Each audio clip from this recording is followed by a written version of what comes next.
YouTube, welcome back to the channel. It's episode 30 of the Side Hustle of the Day.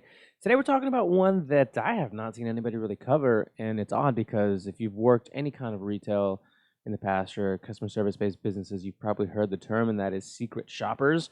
Secret shoppers back in the day. So to give you a timeline here, I'll be 30 this year. So when I think I started working when I was right at 15. I think that was a legal age in my area to start working, 15, 16. Started working retail, and I worked over a decade, I would say total, from 15 to 30 in some kind of customer service or retail-based business or company. And you would periodically hear these secret shoppers that would come in, and I never personally got a secret shopper. I think it's just kind of random. Basically, you go sign up for a company that hires people to go be secret shoppers, and you rate, companies on cleanliness, the customer service experience, knowledge. Maybe it's at a Best Buy or a Target, or it's an oil change, or even at a restaurant. You go for a dinner, take your lady out, and they'll reimburse you, X amount of your dinner costs plus whatever the gig pays, and then you just give them feedback. You write them, like a review of sorts almost. Think of like some people write Yelp reviews. This is kind of like writing a Yelp review, but you get paid for it. And some of them really well. I'm actually going to include a link down below with, I think, from the Dollar Sprout, where it's 14 different companies that actually hire mystery shoppers or secret shoppers.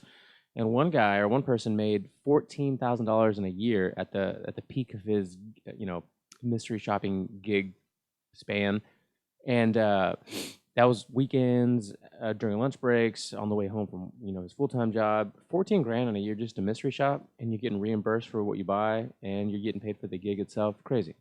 So I never got one myself, but I would hear other friends and other employees at times that would get mystery shoppers, and honestly, they were all relatively like just really good at what they did, and no one ever knew that they were mystery shoppers. So if you're really good at keeping up some sort of disguise, maybe you're I don't know, maybe you want to be an actor of some sort or an improv person. Just go in there and be yourself. Really, just try to buy the thing you would want to buy anyway, and get somebody to help you out, and just rate the experience. Walk around the store. Basically shop. I've been talking a lot about retail arbitrage and going to stores and buying things on clearance and then selling it online.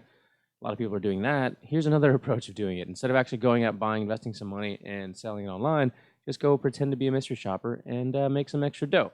So if you have heard the term and never looked into it, or if you've looked into it and it's been a while, whatever the case may be, click the link down below and go check out Dollar Sprout's article on it. Check out some of the links that they provide for you. So they've done all the work for you. It's a legitimate website. They don't offer, or they're not going to give any kind of scam type of links.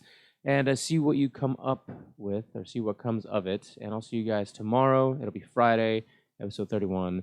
And the first full month of this project will be done under wraps. So who knows what the future will hold for it, what I'm decided to do after month one.